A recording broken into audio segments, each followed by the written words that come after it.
How long is a piece of string? Rather than starting there, I'm going to start with what does a piece of string tell us about our connections to each other? I'm Ciara Regan, and this is the Irish Global Solidarity in 100 Objects podcast.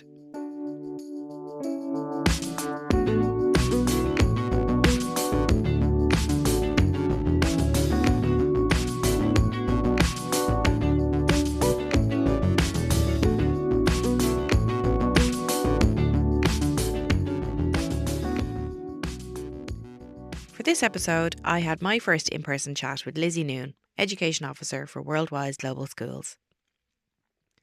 Almost 30 years in the development education sector, Lizzie began working for Concern Worldwide in 1998 in their fundraising department.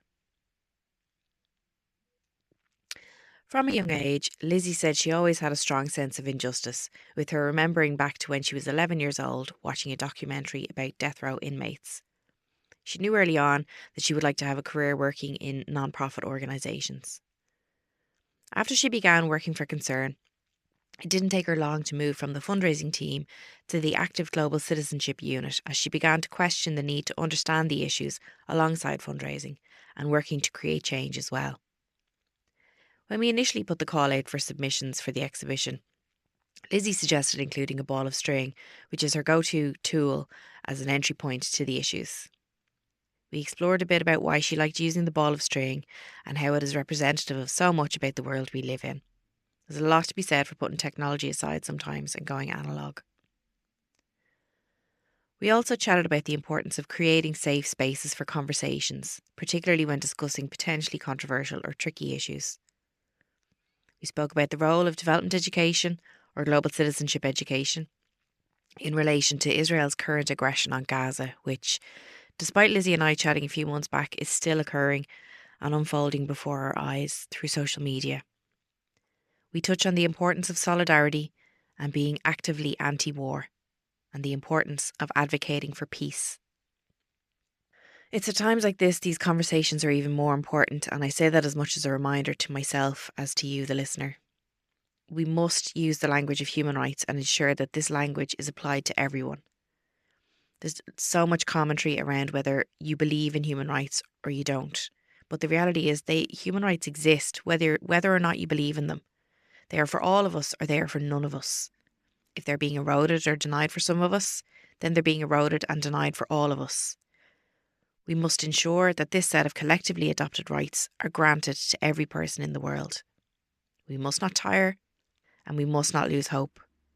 Otherwise, what is the alternative?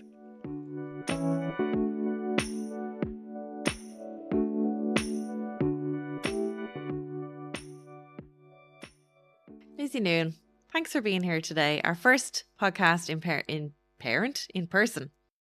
Oh, thank you, Ciara. And it's so great to see you in person as well. I know. So. Yeah, it's not often you get to do these things in person these days. Sure, it's not. Yes.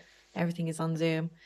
So tell us a little bit about how you ended up in the sector. How, I know when I first met you, you were working in Concern, and I can't even remember how many years ago that was now, but it was 1 or 2 years ago, shall we say? Definitely. I started working in Concern in 1998, would you believe it?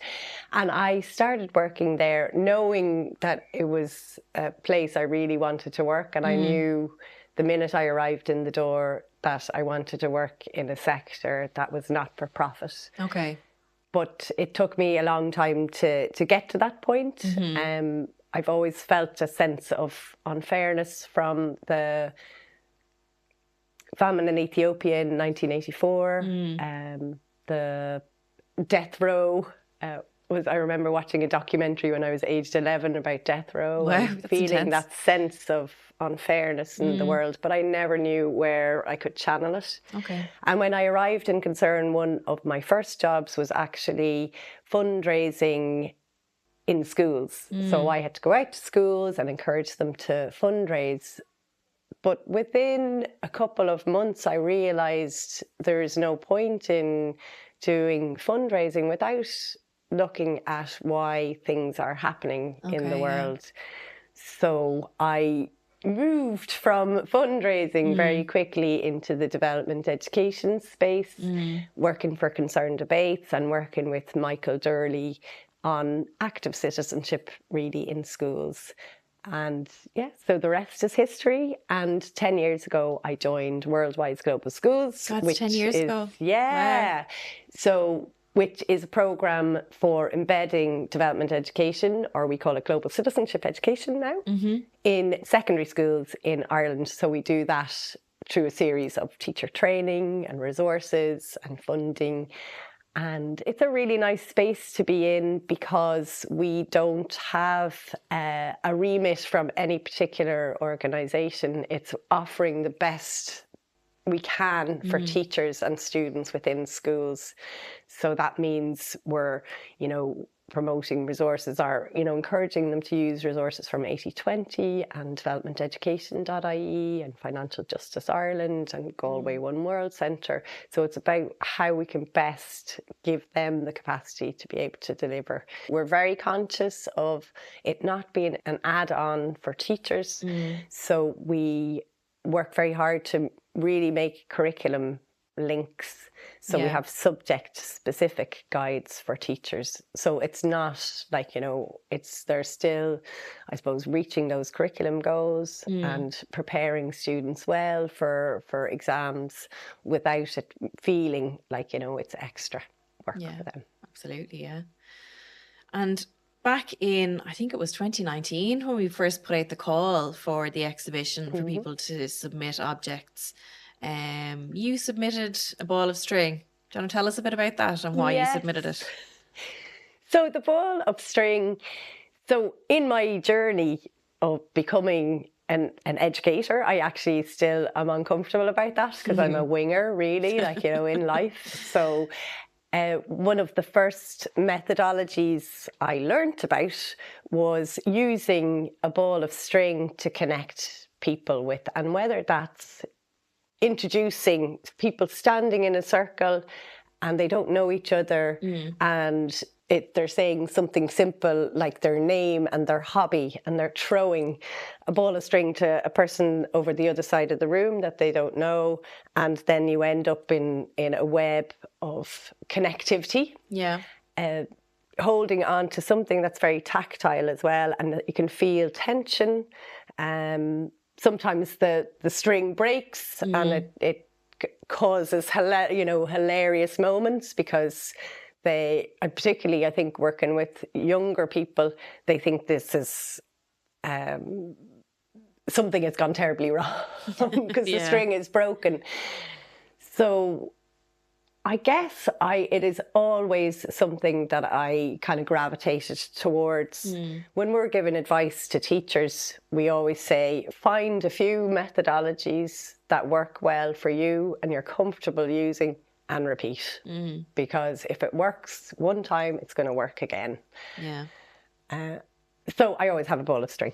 And why do you think it is so...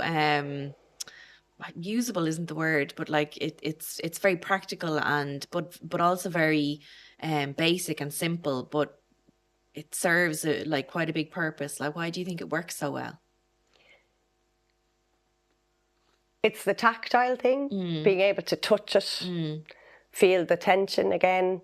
One of the uses for it would be, and it's the first kind of iteration of the ball of string was having lots and different words that are global issues and having them in the center of the circle where people can pick a word that they connect with or something they don't know about.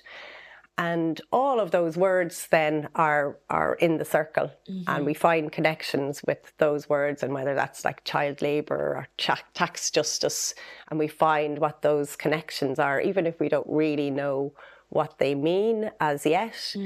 And so when I use it in that way, I get everybody where the words are quite negative, like child labour, say, or tax injustice. So all the kind of very negative things that are bringing the world down, I get them to sit down.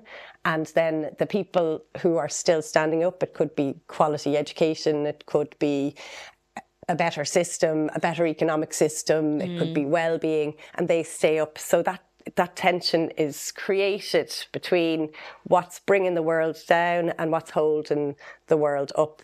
And that's very powerful because everybody feels that it's embodying, almost feeling it in their hands on what's happening to the world. Yeah, it's physical as well as mental. Exactly. Yeah. It also involves eye contact because it's always in a circle. So people need to look at each other and connect with each other and see what's going on in the room as well. Yeah. So I guess it doesn't always work. No, this is true. Well. So we always need to acknowledge that we need to give things a try sometimes. And some people are not going to work with. Mostly, I would say, 99% of the time, a ball of string works. Yeah. But sometimes it doesn't, and that's okay. I suppose like it's a good entry point then into talking about these issues. So it's not just about you're in a room with people who don't know each other and you're trying to get everyone communicating, but it's about bringing the issues to the fore and having like a surface level discussion, but then bringing it a bit deeper as well when you're discussing those connections. And yeah, I mean it's always good to have that physical element to it because it makes people connect with it more, literally and metaphorically, I suppose. In that sense, it is a good tool to have when you're working with a group. Definitely a good tool to have in your utility belt. You can't do it in isolation either. No. There needs to be kind of follow-on, and there can be very nice follow-on. So say if you're doing it in like the Sustainable Development Goals and you're looking at all the issues from that. So from that discussion, you can kind of see where your students in particular or your participants, what interested them most about these connections, and picking some of those connections and then digging deeper with those particular connections as well. Yeah. And it's interesting because, I mean, like I said, it's quite a simple tool, and particularly when there is such a race to find what the next thing is, what the next hook is, what the next, I don't want to say gimmick because I feel like it's a bit loaded to say that, but I mean, with technology, everyone's looking to technology for the next best thing. And, you know, while things like gamification are great and serve a purpose, there is an awful lot to be said for going back to the basics. And, you know, I mean, educators, they do like having something in their hand, going into a room, going into their classroom or their whatever space it is that they're using. I know from a resources perspective, people have always said to us, I like having the resource in my hand. I like being able to print out the thing or the map or the activity, whatever it is. It's just having something in your hand. You kind of can't beat that, really. Sure, you can't. Definitely not. And particularly in the sector that we work in with secondary schools, your teachers that you're working with aren't going to be in front of a screen all the time. They're in front, you know, of a classroom.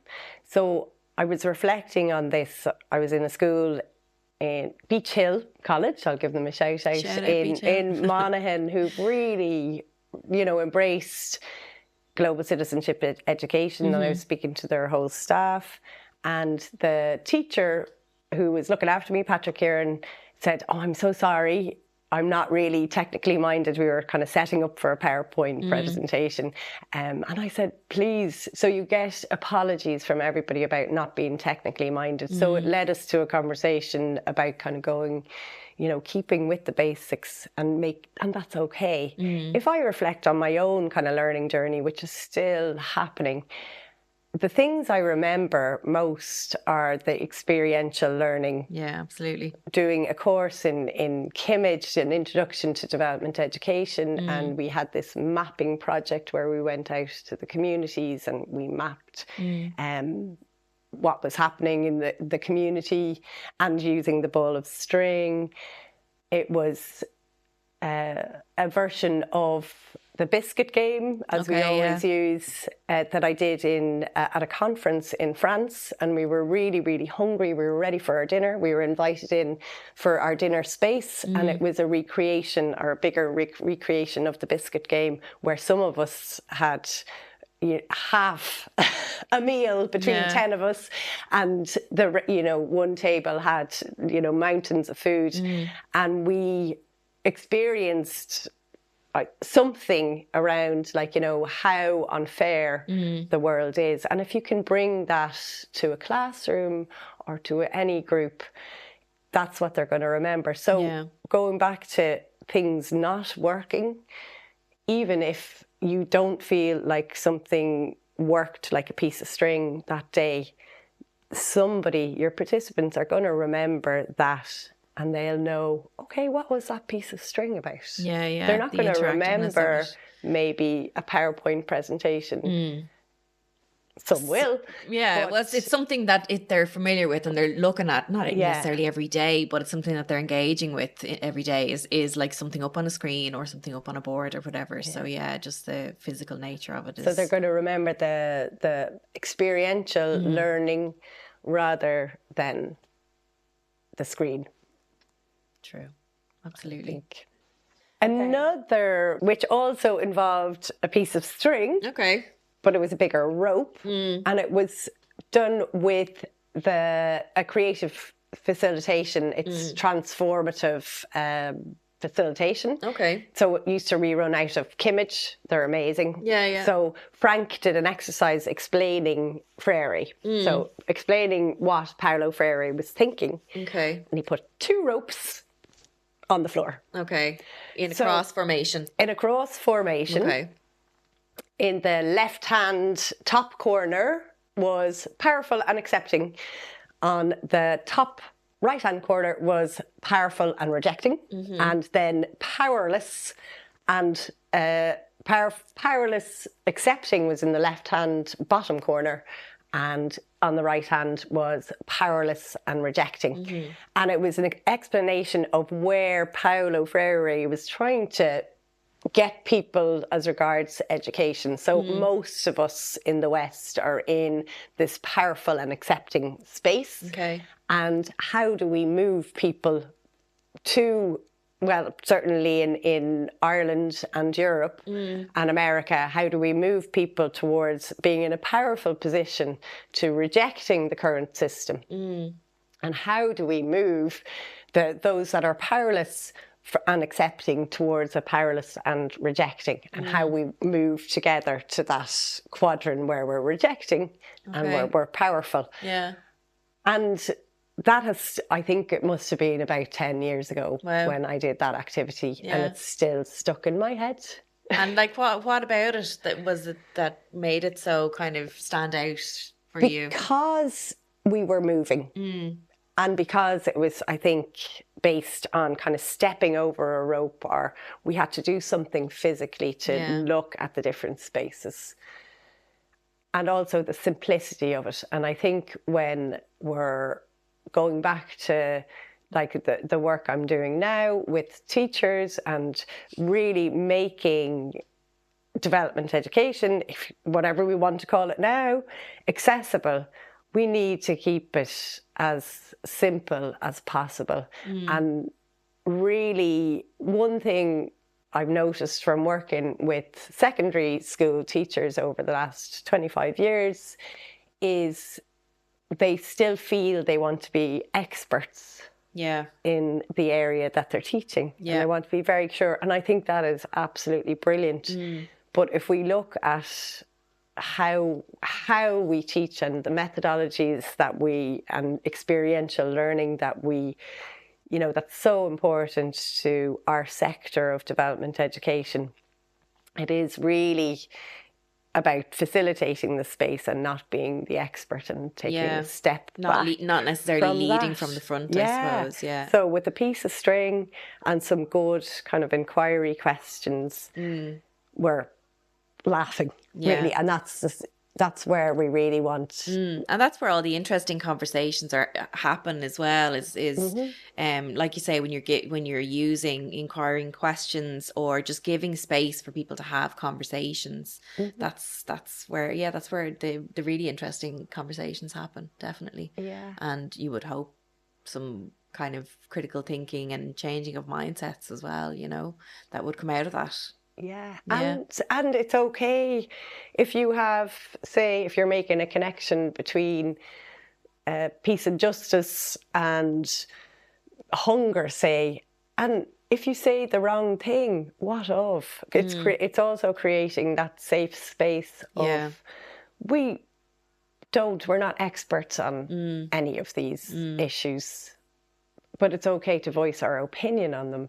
And from that opinion, we can kind of dig deeper into, okay, well, what's really happening here? Yeah. And let's explore that. And I think as well, like these days, people are so afraid of saying the wrong thing in the wrong context or whatever it might be, or that they be called out on it. And that's why creating these safe spaces is so important, particularly for young people, to be able to not only voice their opinion, perhaps be challenged on their opinion, but also feel safe to do so.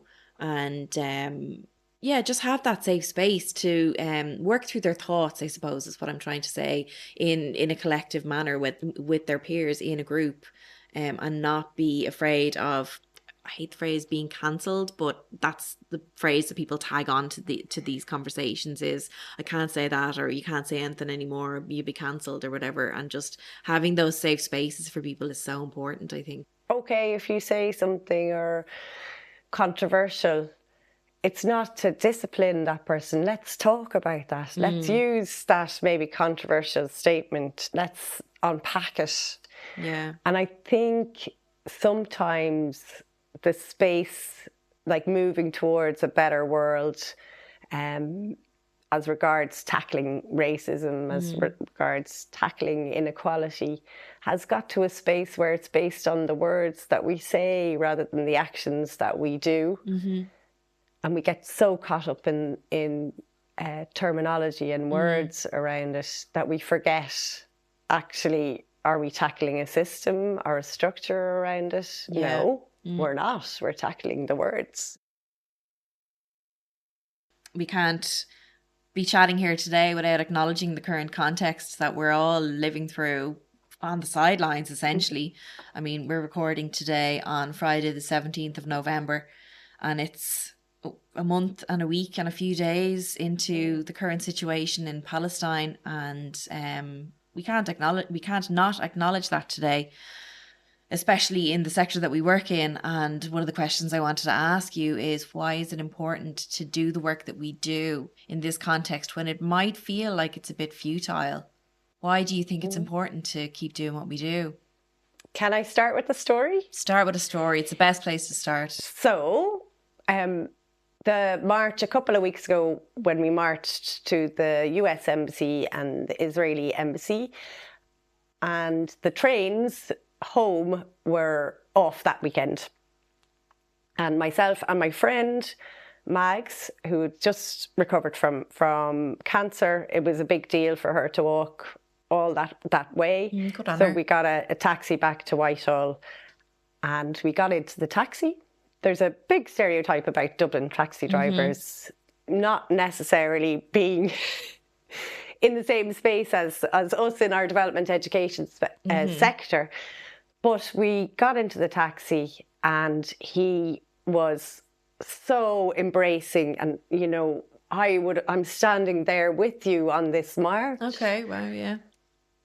We had a really good conversation, and he said, it's all about us being human. We need to be human to other human beings. Yeah.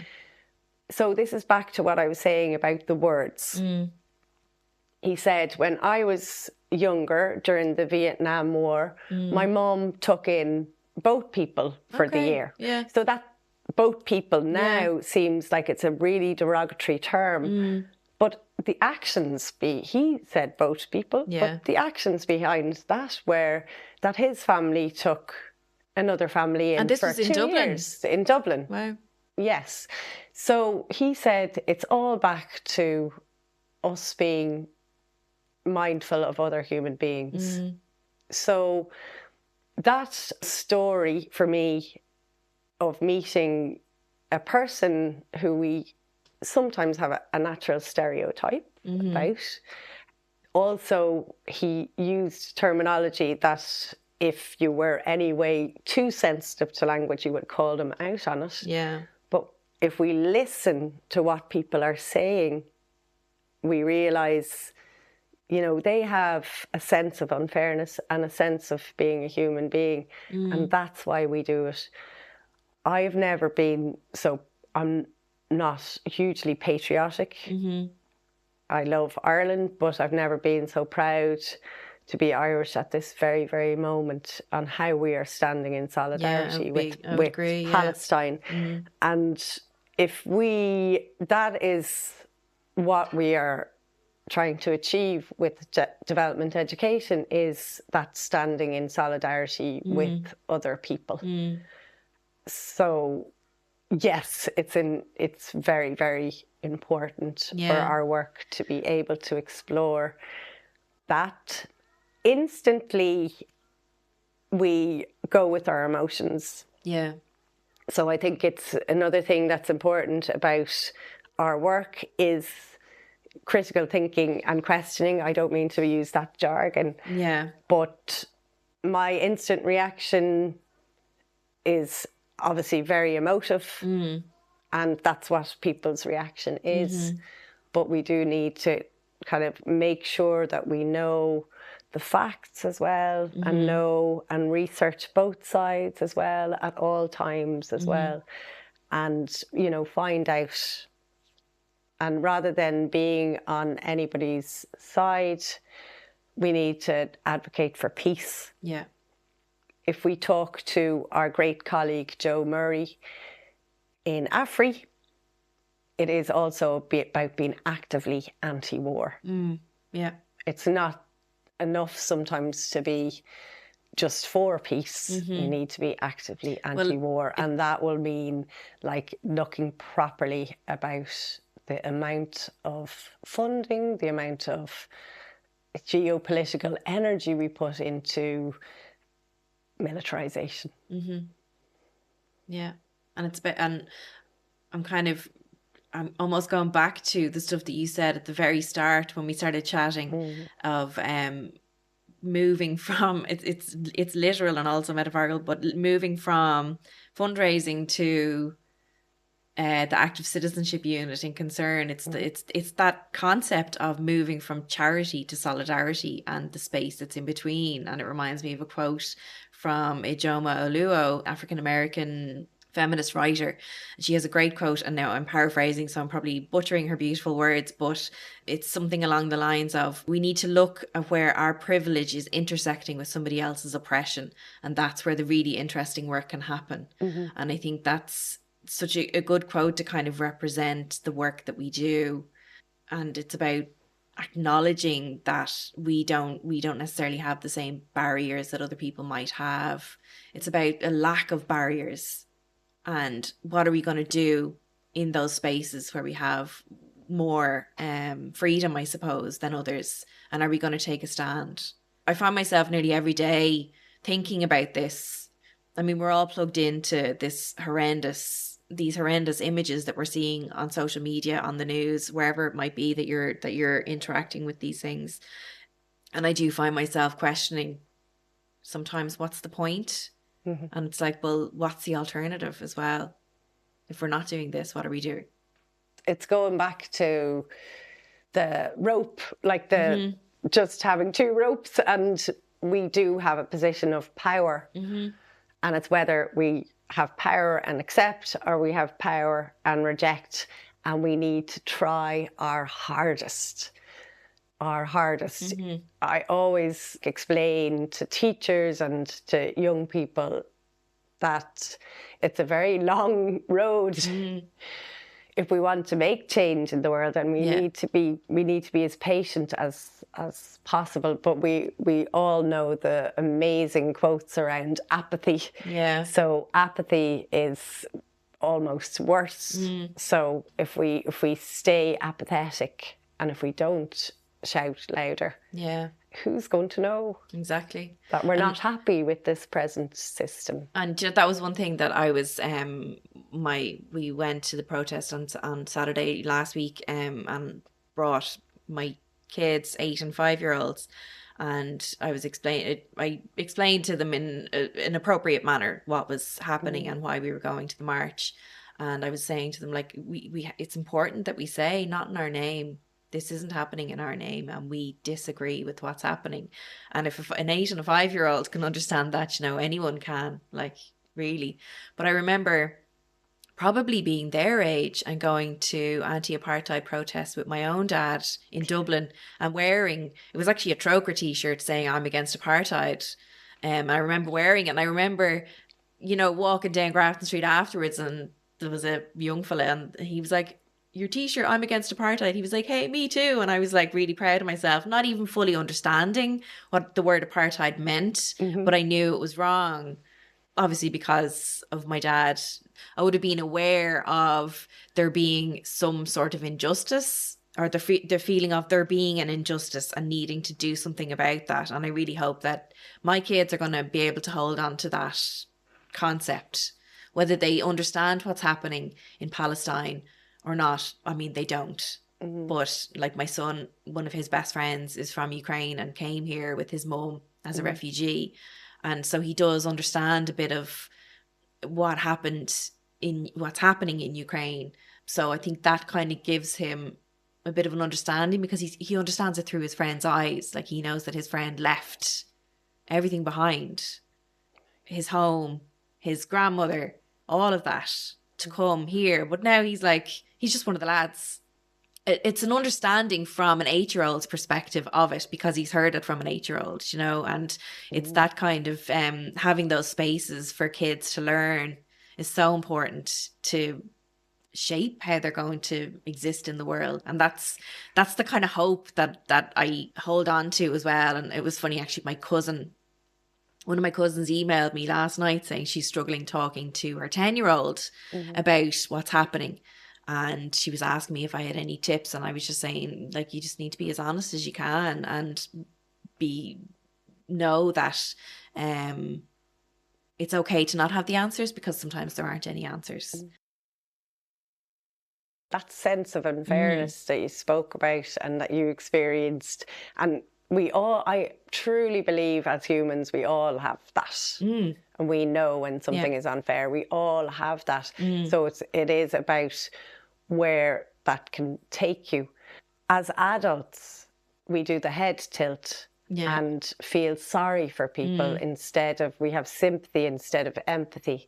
Whereas your son with his friend, you just said he's just one of the lads. And that's where we need to bring that back to adulthood, of that we're all humans, and remembering that we're all humans, and nobody is there to be pitied unnecessarily, because it's not helpful. It's not helpful to them.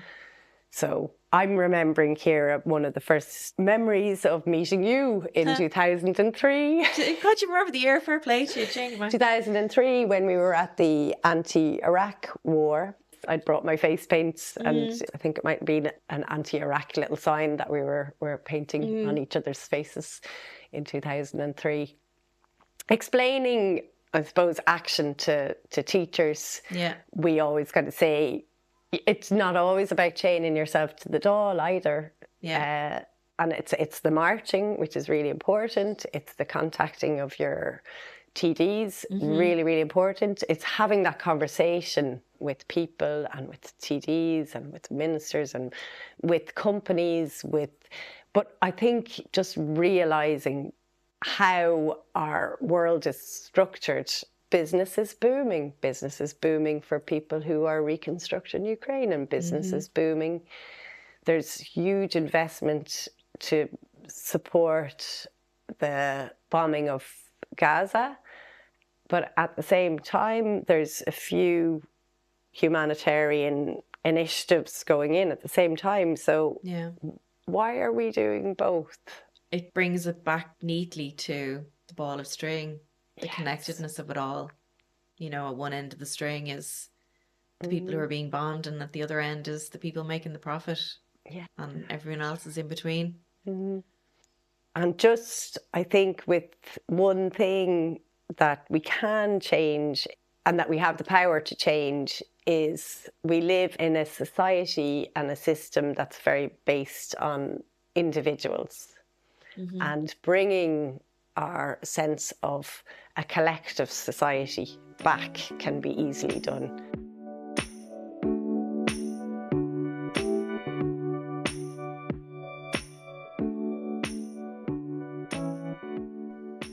Thanks to Lizzie for coming out to us in Bray. Always a pleasure catching up.